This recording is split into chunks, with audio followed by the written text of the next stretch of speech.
Imaginez que je vous dise qu'un des plus grands esprits de l'histoire a découvert une vérité si dévastatrice sur la nature humaine qu'il a averti qu'elle ne devrait jamais être prononcée à voix haute.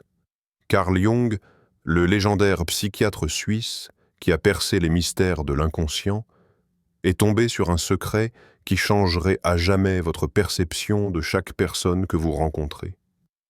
Ce n'est pas une simple révélation de développement personnel. C'est quelque chose que Jung lui-même a appelé la vérité de l'ombre de l'humanité, une réalité psychologique si brute, si impitoyable, qu'une fois comprise, vos relations ne seront plus jamais les mêmes. Mais voici ce que Jung a découvert après des décennies d'analyse de la psyché humaine. Les mêmes personnes qui prétendent vous aimer, vous soutenir et être à vos côtés sont celles qui oublieront votre gentillesse en quelques jours, mais se souviendront de vos erreurs pendant des décennies. Êtes-vous prêt à soulever le masque que chaque être humain porte? Parce que ce que vous allez apprendre ne peut pas être désappris. Selon les recherches approfondies de Carl Jung sur le comportement humain, il existe ce qu'il a appelé le paradoxe de la gratitude, un phénomène psychologique qui révèle la vérité la plus sombre sur le fonctionnement de notre esprit. Imaginez ce scénario que Jung a documenté maintes fois dans sa pratique clinique. Vous passez des mois à aider un ami dans sa période la plus sombre. Vous sacrifiez votre temps, votre énergie, vos ressources. Vous devenez leur ancre émotionnelle lorsqu'il se noie dans le désespoir. Pourtant, 3 semaines après leur crise, c'est comme si votre gentillesse n'avait jamais eu lieu. Pensez à votre propre vie un instant. Pouvez-vous vous souvenir de chaque acte de gentillesse reçu le mois dernier, l'année dernière? Soyez honnête. La réponse vous dérangera. Carl Jung a découvert que le cerveau humain est câblé, avec ce qu'il a appelé l'amnésie des bienfaits, un mécanisme de défense psychologique qui nous fait oublier les expériences positives bien plus vite que les négatives. Mais pourquoi notre esprit irait-il à l'encontre de la gratitude? Les recherches de Jung ont révélé quelque chose de glaçant. Ce souvenir de la gentillesse crée une dette psychologique, et l'ego humain déteste se sentir redevable. Alors, notre inconscient fait un tour de magie. Il oublie simplement la surprise d'anniversaire élaborée que vous aviez planifiée, oubliée en quelques semaines. Les appels nocturnes pour les soutenir disparaissent de leur mémoire émotionnelle. Mais voici où cela empire. Alors que vos actes de générosité s'effacent de leur mémoire comme une brume matinale, la fois où vous avez craqué sous le stress reste gravée en détail, devenant plus vive à chaque récit. Carl Jung disait « L'esprit humain est comme un musée de griefs et un cimetière de gentillesse. » Ce n'est pas du pessimisme, c'est une réalité psychologique documentée. Mais la découverte la plus troublante de Jung restait à venir.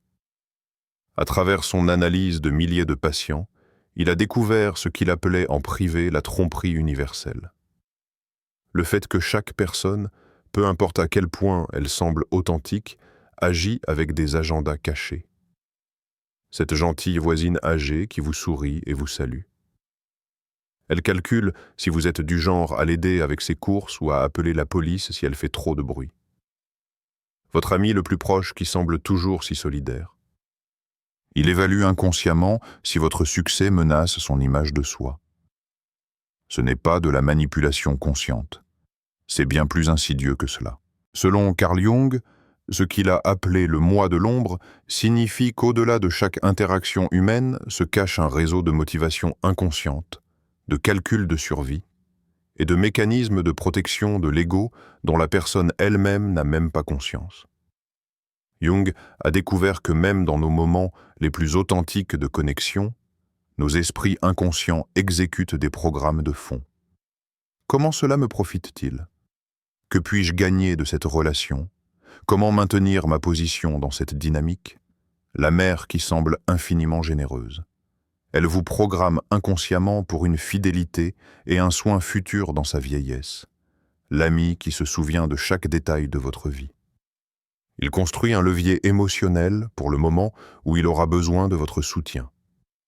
Et voici la partie qui vous hantera. Vous faites cela aussi. En ce moment même, alors que vous écoutez ces mots, votre inconscient calcule comment cette connaissance peut vous bénéficier, comment elle pourrait vous donner un avantage dans vos relations. Carl Jung appelait cela la danse de l'ombre inévitable. Nous nous utilisons tous inconsciemment, tout en croyant simultanément être authentiques. Mais les recherches de Jung sur la nature humaine ont révélé une vérité encore plus dévastatrice sur les personnes en qui nous avons le plus confiance. Il a documenté motif après motif de ce qu'il a appelé la loyauté conditionnelle. La façon dont les sentiments des gens à notre égard changent comme les conditions météorologiques en fonction de leurs circonstances actuelles. Ce partenaire qui jurait de vous aimer pour toujours. Les études de cas de Jung montrent que leur dévouement a une date d'expiration directement liée à la façon dont vous répondez à leurs besoins actuels. Les amis qui se sentent comme une famille. Ils évaluent inconsciemment si votre présence améliore ou diminue leur statut social. Selon des décennies d'observation de Carl Jung, les connexions humaines ne sont pas les liens stables que nous prétendons qu'elles sont. Ce sont des arrangements temporaires qui persistent uniquement tant que toutes les parties les trouvent bénéfiques. Jung a découvert que chaque relation contient ce qu'il a appelé des tableaux de score invisibles, des comptes rendus inconscients de donner et recevoir, de bénéfices et de coûts qui déterminent si la connexion continue ou s'estompe. Lorsque vos circonstances changent, lorsque vous perdez votre emploi, faites face à une maladie, ou devenez simplement moins utile, observez à quelle vitesse le téléphone cesse de sonner. Jung a documenté ce phénomène des milliers de fois. Les amis qui disparaissent lorsque vous ne pouvez plus fournir de divertissement, d'opportunités de réseautage ou de validation émotionnelle. Le collègue qui semblait être un véritable ami jusqu'à ce que vous soyez promu au-dessus de lui. Carl Jung dirait que leur amitié n'a jamais été à propos de vous. Elle concernait le maintien de leur zone de confort, le partenaire romantique qui était dévoué jusqu'à ce qu'une meilleure option apparaisse. Jung comprenait que pour la plupart des gens, l'amour est simplement l'émotion qu'ils ressentent lorsque quelqu'un répond parfaitement à leurs besoins actuels. Ce n'est pas du cynisme. C'est ce que Jung appelait la vérité archéologique du comportement humain. Creusez sous la surface de toute relation, et vous trouverez les motivations enfouies qui la dirigent réellement. Peut-être que la découverte la plus déchirante de Jung était ce qu'il a appelé le mirage de la loyauté. La réalisation écrasante que la véritable loyauté inconditionnelle n'est pas seulement rare, mais peut être psychologiquement impossible pour la plupart des humains. Carl Jung a développé ce qu'il appelait en privé le test de loyauté à travers ses observations. Combien de personnes dans votre vie resteraient à vos côtés si vous perdiez tout? Si votre richesse disparaissait, votre statut s'effondrait, votre santé échouait, et que vous ne pouviez rien offrir en retour pour leur présence. Les recherches de Jung suggéraient que pour la plupart des gens, la réponse est zéro. Pas parce que les gens sont mauvais, mais parce que la loyauté nécessite un niveau de développement psychologique que peu atteignent. Selon l'analyse de Jung sur la psychologie humaine, la plupart de ce que nous appelons loyauté est en réalité un attachement bénéfique. Les gens restent loyaux tant que la relation répond à leurs besoins émotionnels, sociaux ou pratiques. Mais retirez ces avantages et la loyauté s'évapore comme de la vapeur. Carl Jung disait « Nous confondons alignement temporaire avec lien permanent et nous nous sentons trahis lorsque les gens révèlent leur véritable nature. La dure vérité est que la plupart des gens ne vous abandonnent pas lorsque les circonstances changent. Ils reviennent simplement à leur état naturel de préservation de soi. Pensez à vos relations de travail. Les collègues qui semblent être de véritables amis. Jung soulignerait que vous ne les avez jamais vus lors d'un licenciement où votre amitié pourrait leur coûter des opportunités. Le patron qui vous traite comme une famille. Vous n'avez jamais vécu ce qui se passe lorsque vous n'êtes plus utile à leurs objectifs. La véritable loyauté Jung l'a découvert, nécessite la capacité d'agir contre son propre intérêt par principe, un développement psychologique, la capacité que la plupart des humains ne possèdent tout simplement pas. Mais l'insight le plus troublant de Carl Jung fut sa reconnaissance que ce système entier opère dans l'obscurité. La plupart des gens sont complètement inconscients de leurs agendas cachés, de leur loyauté conditionnelle et de leur mémoire sélective concernant la gentillesse.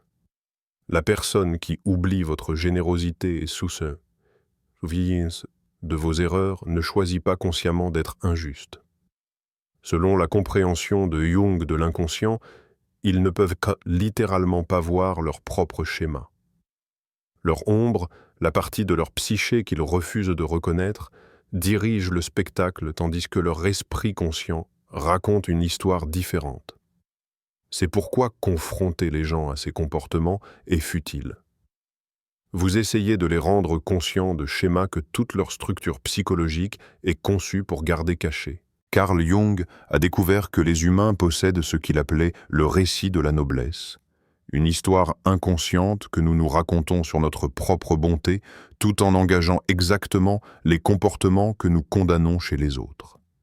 L'ami qui vous abandonne en temps de crise se dit qu'il protège son énergie. Le collègue qui vous sabote pour une promotion croit être stratégique. Le membre de la famille qui n'appelle que lorsqu'il a besoin de quelque chose pense sincèrement qu'il cherche à renouer. Et voici la partie qui vous ébranlera jusqu'au fond. Jung a réalisé que reconnaître ces schémas chez les autres nous oblige à les voir en nous-mêmes. Ce sentiment inconfortable qui monte dans votre poitrine en ce moment, c'est la reconnaissance que vous avez fait ces mêmes choses. Selon Carl Jung, la véritable maturité psychologique commence lorsque nous cessons de prétendre que nous sommes exemptés de ces schémas humains universels. L'analyse de Jung a révélé pourquoi ces schémas existent en premier lieu. Ce que nous appelons des défauts de caractère sont en réalité des mécanismes de survie évolutifs qui ont permis à nos ancêtres de survivre dans un monde hostile. Carl Jung a compris que l'oubli de la gentillesse sert un but évolutif. Cela nous empêche d'être exploités par ceux qui pourraient utiliser notre gratitude contre nous. Se souvenir des menaces et des affronts nous garde vigilants contre les dangers futurs. Avoir des agendas cachés assure que nous nous positionnons toujours pour un avantage de survie. Même la loyauté conditionnelle a un sens évolutif. Dans un monde de ressources limitées, la loyauté doit être stratégique, non émotionnelle. Le problème, Jung a réalisé, est que nous exécutons un logiciel ancien dans un monde moderne. Nous possédons encore les schémas psychologiques de tribus luttant pour la survie, mais nous prétendons vivre dans une civilisation d'amour inconditionnel et d'amitié pure. Ce décalage entre notre nature programmée et nos attentes culturelles crée ce que Jung appelait la crise d'authenticité. Nous ne pouvons pas être vraiment bons, mais nous ne pouvons pas admettre que nous sommes naturellement calculateurs. Alors, quel était le secret ultime de Carl Jung? La vérité qu'il disait devoir être emportée dans la tombe. Après des décennies à étudier la nature humaine, Jung a conclu que la connexion humaine authentique, celle que nous désirons tous, n'est possible que lorsque nous acceptons pleinement la vérité de l'ombre sur nous-mêmes et les autres. Nous devons aimer les gens non pas malgré leur nature calculatrice, mais à cause de leur humanité honnête. Le secret que Jung a découvert est le suivant. Le chemin vers des relations authentiques n'est pas de prétendre que les gens sont meilleurs qu'ils ne le sont, mais de les accepter tels qu'ils sont réellement, inconsciemment intéressés par eux-mêmes, conditionnellement loyaux et psychologiquement programmés pour la survie avant tout. Carl Jung a trouvé que lorsque nous cessons d'attendre des gens qu'ils soient dévoués sans réserve, nous pouvons enfin apprécier les moments où ils choisissent d'être généreux malgré leur nature. Lorsque nous comprenons que la loyauté est rare et conditionnelle, nous pouvons la chérir lorsqu'elle est authentique. Cela ne nous rend pas cyniques, cela nous rend réalistes. Et la réalité, Jung a découvert, est le seul fondement sur lequel l'amour véritable peut être construit. Cette connaissance change tout. Vous cesserez d'être dévasté lorsque les gens oublieront votre gentillesse, parce que vous comprendrez le mécanisme psychologique en jeu. Vous reconnaîtrez les agendas cachés sans les prendre personnellement, parce que vous les verrez comme un programme humain universel. Vous vous préparerez à la loyauté conditionnelle sans devenir amer, parce que vous comprendrez que c'est simplement ainsi que la plupart des humains fonctionnent. Carl Jung a vécu les dernières décennies de sa vie avec cette connaissance de l'ombre, et cela a transformé sa façon d'aborder chaque relation humaine. Il aimait encore profondément, donnait encore généreusement, espérait encore la loyauté, mais il le faisait les yeux grands ouverts. Selon les écrits privés de Jung, une fois que vous comprenez ces schémas, vous gagnez un pouvoir immense. Vous donnez de la gentillesse sans attendre de gratitude durable, rendant votre générosité vraiment désintéressée. Vous reconnaissez les agendas sans devenir manipulateur vous-même. Vous investissez dans les relations tout en vous préparant à leur évolution naturelle. Vous recherchez la loyauté tout en acceptant sa rareté comme un cadeau, non un droit. Il ne s'agit pas de devenir froid ou calculateur, il s'agit de devenir vraiment sage. Jung a trouvé que les gens qui comprennent ces vérités de l'ombre deviennent plus compatissants, non moins parce qu'ils cessent de tenir les autres à des normes impossibles. Carl Jung a découvert la plus belle ironie de la psychologie humaine. Quand nous cessons d'avoir besoin que les gens soient parfaits, nous pouvons enfin les aimer tels qu'ils sont. Quand nous n'attendons rien, nous pouvons apprécier tout. Quand nous comprenons l'ombre, nous pouvons enfin voir la lumière. Alors pourquoi Jung a-t-il suggéré que cette connaissance devait être emportée dans la tombe? Parce que cette compréhension vous donne un pouvoir immense sur ceux qui vivent encore dans l'illusion. Vous pouvez manipuler ceux qui attendent une gratitude permanente pour une gentillesse temporaire. Vous pouvez exploiter ceux qui croient en une loyauté inconditionnelle. Vous pouvez tromper ceux qui supposent de bonnes intentions. Carl Jung a réalisé que cette connaissance de l'ombre pouvait soit libérer, soit corrompre en fonction de la conscience de la personne qui la possède. La question devient: utiliserez-vous cette compréhension pour devenir plus authentiquement humain, ou l'utiliserez-vous pour devenir plus stratégiquement prédateur? L'avertissement de Jung sur le fait d'emporter cela dans la tombe n'est pas de garder la connaissance secrète. C'est pour s'assurer que vous êtes psychologiquement assez mature pour gérer la responsabilité qui vient avec le fait de voir à travers les masques que tout le monde porte. Carl Jung a passé ses dernières années à intégrer cette connaissance de l'ombre dans ce qu'il appelait la conscience individualisée. La capacité de voir clairement tout en aimant profondément. Selon le cadre de développement psychologique de Jung, connaître ces vérités sur la nature humaine n'est que le début. Le vrai travail consiste à apprendre à opérer avec amour et gentillesse tout en maintenant des attentes réalistes. Cela signifie donner sans attachement aux résultats. Aimer sans exigence de permanence. Faire confiance tout en se préparant à la déception. Espérer tout en acceptant la réalité. Le véritable test pour savoir si vous avez intégré le secret de Jung n'est pas de savoir si vous devenez cynique. C'est de savoir si vous pouvez rester vraiment aimant tout en voyant les gens exactement comme ils sont. Pouvez-vous offrir de la gentillesse en sachant qu'elle sera oubliée? Pouvez-vous construire des relations en sachant qu'elles peuvent être conditionnelles? Pouvez-vous être loyal en sachant que la loyauté peut ne pas être rendue?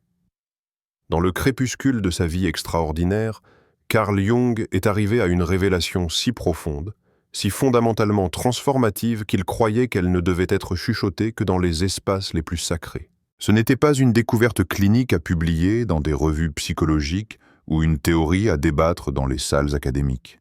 C'était quelque chose de plus profond, de plus personnel, de plus dangereux pour nos illusions soigneusement construites sur nous-mêmes et les autres. Le secret que Jung a emporté dans sa tombe n'était pas sur l'existence de l'inconscient, bien qu'il ait été le pionnier de cette compréhension. Ce n'était pas sur les archétypes ou l'inconscient collectif, bien que ces concepts aient révolutionné notre façon de penser le comportement humain. Non, cet ultime insight était à la fois plus simple et plus révolutionnaire. Les êtres humains ne sont ni bons ni mauvais. Ils sont humains. Pendant la majeure partie de l'histoire humaine, nous avons organisé notre compréhension des gens en catégories nettes et confortables. Les bons et les mauvais, les héros et les méchants, les saints et les pécheurs. Nous avons construit des civilisations entières sur l'hypothèse que certaines personnes sont intrinsèquement vertueuses, tandis que d'autres sont irrémédiablement défectueuses. Nos religions, nos systèmes juridiques, nos structures sociales dépendent tous de cette catégorisation fondamentale. Mais Jung, à travers des décennies passées à écouter les secrets les plus profonds, les plus sombres et les plus beaux de l'âme humaine, a découvert quelque chose qui a bouleversé ces distinctions confortables.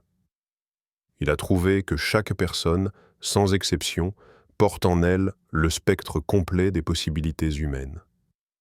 La capacité à une générosité époustouflante et à une cruauté dévastatrice. Le potentiel pour une sagesse profonde et une folie choquante. La capacité d'aimer avec une beauté transcendante et de blesser avec une précision calculée. Ce n'était pas une compréhension théorique pour Jung. Cela émergeait de milliers d'heures passées à écouter des confessions qui feraient pleurer des criminels endurcis et à témoigner d'actes de grâce de la part de personnes que la société avait considérées comme désespérées. Il a vu des piliers respectés de la communauté abriter des pensées qui horrifieraient leurs amis les plus proches.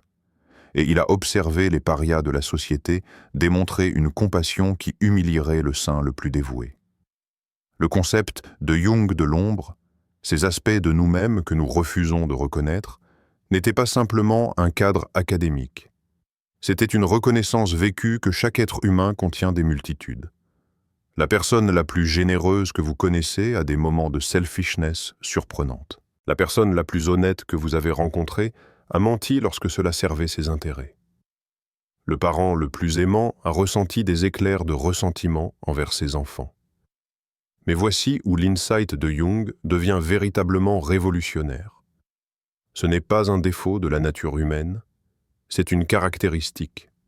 L'ombre n'est pas quelque chose à éliminer ou à surmonter.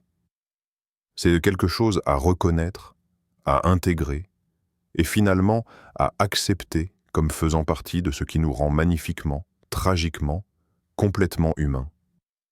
La personne qui n'a jamais reconnu sa capacité à la cruauté est infiniment plus dangereuse que celle qui sait qu'elle pourrait être cruelle et choisit de ne pas l'être. L'individu qui croit être incapable de selfishness agira égoïstement tout en étant convaincu de sa noblesse.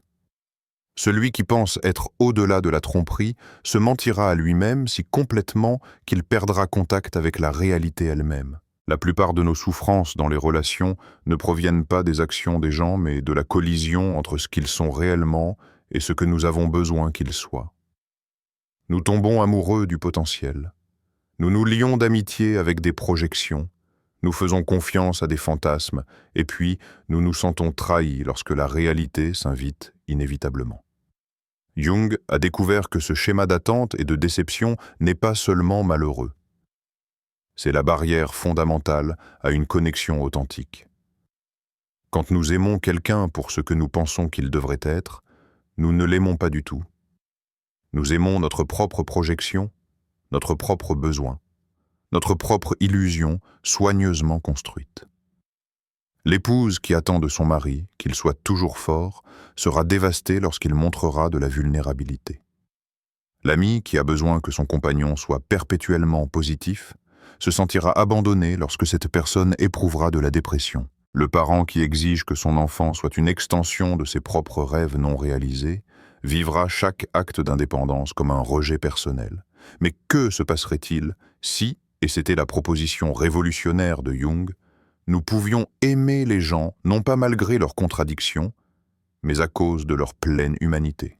Que se passerait-il si nous pouvions nous connecter avec les autres non pas en exigeant qu'ils répondent à nos attentes, mais en les acceptant comme les êtres magnifiquement imparfaits et complexes qu'ils sont réellement? Peut-être que la partie la plus difficile de l'insight de Jung à accepter est la reconnaissance que même nos impulsions les plus nobles servent souvent des fins cachées. La personne qui donne généreusement peut acheter l'approbation. L'individu qui aide toujours les autres pourrait éviter ses propres problèmes.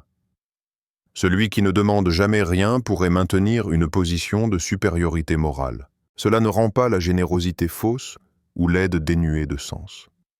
Cela les rend humains. Cela reconnaît que nous sommes des êtres complexes dont les motivations sont rarement pures, dont les actions servent plusieurs objectifs simultanément, et dont les cœurs contiennent des mélanges d'altruisme et d'intérêt personnel que nous ne comprenons pas pleinement nous-mêmes. Jung a constaté que les gens se torturaient à essayer de déterminer si leurs bonnes actions étaient vraiment altruistes ou secrètement égoïstes, comme si la présence d'intérêts personnels invalidait la réalité de leur compassion. Mais cette pensée binaire manque la vérité profonde. Nous sommes capables d'être simultanément égoïstes et réellement attentionnés. Notre amour peut être réel même lorsqu'il répond aussi à nos besoins. Notre aide peut être significative même lorsqu'elle nous fait également nous sentir bien dans notre peau. La libération que Jung a découverte ne vient pas de trouver des personnes parfaites à aimer, mais d'apprendre à aimer parfaitement des personnes imparfaites. Ce type d'amour n'exige pas que l'autre personne soit autre chose que ce qu'elle est. Il n'exige pas de constance, de perfection ou la satisfaction de nos besoins les plus profonds. Il voit simplement, accepte et chérit la pleine réalité compliquée et contradictoire d'un autre être humain. C'est peut-être la forme d'amour la plus exigeante car elle nécessite de renoncer à nos illusions les plus précieuses. Cela signifie aimer votre partenaire même lorsque vous comprenez pleinement sa capacité à l'égoïsme. Cela signifie prendre soin de votre ami tout en reconnaissant sa capacité à être inconsidéré. Cela signifie accepter vos membres de la famille sachant qu'ils vous décevront parfois, vous blesseront et ne répondront pas à vos attentes. Mais Jung a découvert que ce type d'amour lucide est aussi le plus durable. Il ne peut être détruit par la déception, car il n'a jamais dépendu de l'illusion. Il ne peut être brisé par la trahison, car il a été construit sur la reconnaissance que la trahison est possible. Il ne peut être sapé par les faiblesses humaines, car il a été fondé sur l'acceptation de la limitation humaine. Lorsque nous comprenons vraiment que les gens sont humains, pas parfaits, pas cohérents, pas capables de répondre à tous nos besoins, nous devenons libres de donner sans l'attente cachée de retour. Notre générosité devient un cadeau pour nous-mêmes autant que pour les autres, car elle exprime notre propre capacité d'amour, plutôt que notre espoir de réciprocité. La personne qui aide les autres parce qu'elle accepte que les autres pourraient ne pas l'aider. En retour, découvre un type différent de satisfaction. L'individu qui aime sans exiger d'amour en retour expérimente un type différent de réalisation. Celui qui donne sans tenir compte trouve un type différent de paix. Cela ne signifie pas devenir un paillasson ou accepter les abus. Cela signifie donner à partir de la plénitude plutôt que du vide. Par choix plutôt que par contrainte. Par acceptation plutôt que par l'espoir que notre don changera les autres en ce que nous avons besoin qu'ils soient. Peut-être que l'aspect le plus profond de l'insight de Jung est la façon dont il transforme notre capacité à une connexion authentique. Lorsque nous cessons de nous rapporter à nos projections de ce que les gens devraient être et commençons à nous connecter avec ce qu'ils sont réellement, quelque chose de remarquable se produit. Nous les rencontrons dans la réalité plutôt que dans notre imagination.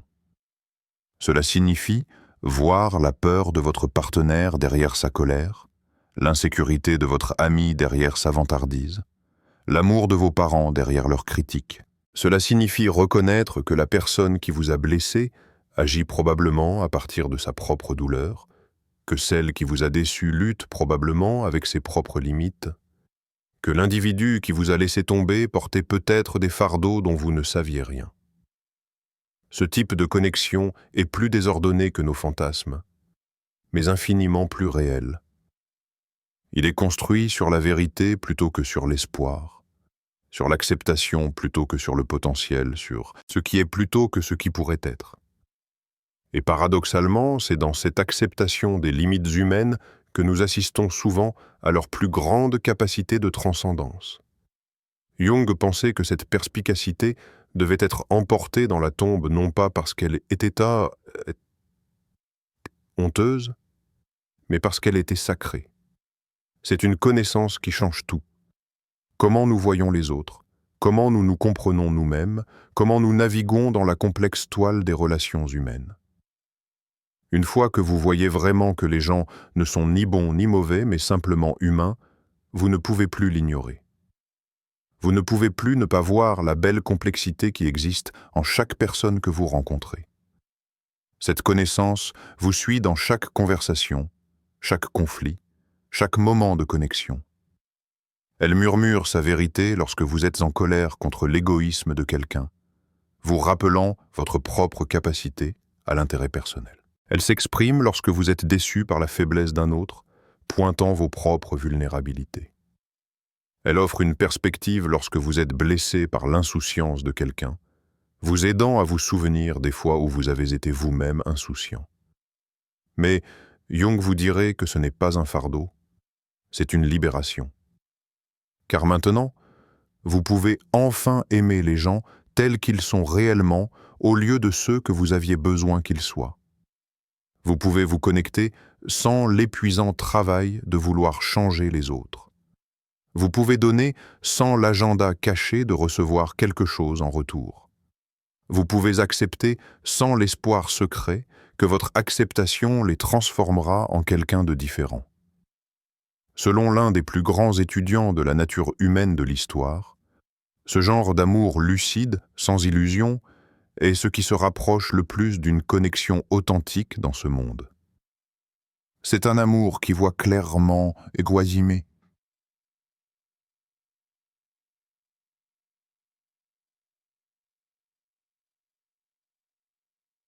C'est une connexion qui reconnaît les limitations et se connecte malgré elles. C'est une acceptation qui reconnaît les défauts et accepte à cause d'eux, non pas malgré eux. Ce n'est pas l'amour des contes de fées ou des comédies romantiques. Ce n'est pas la connexion promise par les livres de développement personnel ou les conférenciers inspirants. C'est quelque chose de plus difficile et de plus réel. L'amour qui émerge lorsque nous cessons de chercher des personnes parfaites et commençons à apprendre à aimer les personnes imparfaites avec une authenticité complète. Le secret est maintenant vôtre. Ce que vous en faites révélera tout de qui vous êtes vraiment. L'utiliserez-vous pour devenir cynique, pour attendre le pire des gens parce que vous connaissez leur capacité à décevoir? Ou l'utiliserez-vous pour devenir plus compatissant, reconnaissant chez les autres la même belle et tragique humanité que vous portez en vous?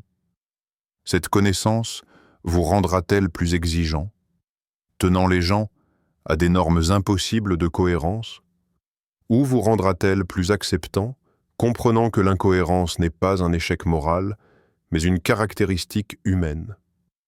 Utiliserez-vous cette perspicacité pour justifier vos propres échecs? Ou vous inspirera-t-elle à être plus honnête sur vos motivations et plus intentionnel dans vos choix? La sagesse que Jung a découverte ne vient pas avec des instructions, elle vient avec une responsabilité. La responsabilité de traiter la vérité sur la nature humaine avec le soin qu'elle mérite. Aimer plus profondément, parce que vous voyez plus clairement, pardonner plus facilement parce que vous comprenez plus pleinement, se connecter plus authentiquement parce que vous avez abandonné les illusions qui vous tenaient séparés. Rappelez-vous, Jung a dit d'emporter cela dans votre tombe, non pas parce que c'est honteux, mais parce que c'est sacré. Traitez-le avec la sagesse qu'il mérite. Laissez-le transformer non seulement la façon dont vous voyez les autres, mais aussi la façon dont vous vous voyez vous-même. Que cela soit la base non pas du jugement, mais du genre d'amour qui change le monde, une connexion authentique à la fois. En fin de compte, peut-être que c'est le plus grand cadeau de Jung, la reconnaissance que notre humanité dans toutes ses contradictions, sa complexité et son imperfection n'est pas quelque chose à surmonter, mais quelque chose à embrasser. Car c'est dans cette embrassade de notre pleine humanité que nous trouvons notre plus grande capacité pour un amour véritable, une connexion authentique et une paix durable.